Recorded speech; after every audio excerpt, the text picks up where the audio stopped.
আল্লাহ আমার সৃষ্টিকর্তা, আল্লাহ আমার সবার কাছে প্রিয় যিনি তিনি আমার রব।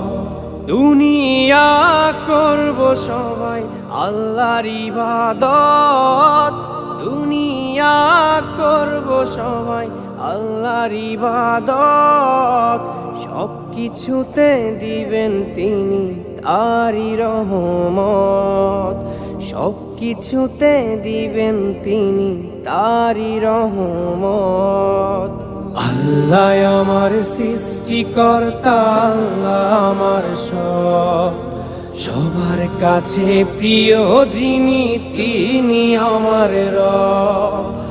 আল্লাহ আমার সৃষ্টিকর্তা, আল্লাহ আমার সবার কাছে প্রিয় যিনি